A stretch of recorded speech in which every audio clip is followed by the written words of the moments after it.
Ja brendidan o't aqlli kuchlanish relesi. Nega o't aqlli? Chunki bu kuchlanishni nazorat qilishdan tashqari yuklamani nazorat qiladi. Uzuv qurilmasi bilan jihozlangan va kontrolning счетчики sifatida foydalansa ham bo'ladi. Bundan tashqari master включатель vazifasini ham bajarib beradi. Qurilmamizning ekranida bir qancha ma'lumotlarni ko'rishimiz mumkin. Qancha kuchlanish kiryapti, qancha tok o'tyapti bundan, qancha tok o'tuvchi bo'lyapti va счетчик qismida vaqt davomida qancha elektr energiya sarflangan.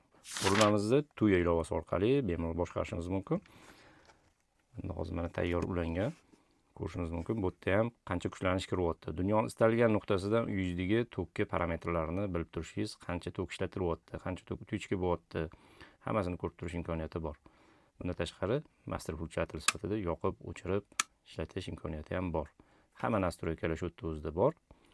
Bu yerda mana tok o'tuvchiga 10 mA o'rnatilgan, yuqori kuchlanish, past kuchlanish, qancha tok o'tkazish yuklamani nazorati va o'chib yonish vaqtlarini hammasini shu yerdan sozlash imkoniyati mavjud. Hozir mana kichkina lampa ulab qo'yganman, hech qancha tok ko'rsatmayapti. Chunki lampani nagruzkasi yetmayapti. Lekin telefonda ko'rishingiz mumkin. 0.37 amper yuklama bundan o'tib turibdi. Telefonda bo'lib podrobniy informatsiya ko'rishingiz mumkin. Hozir sizlar bilan buni uzuv qismini tekshirib ko'ramiz. Kiruvchi fazani chiquvchi faza bilan birlashtiramiz.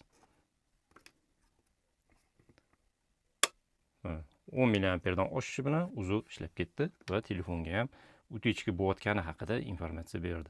Bu qurilmamiz qanaqa joylarda aktual bo'ladi?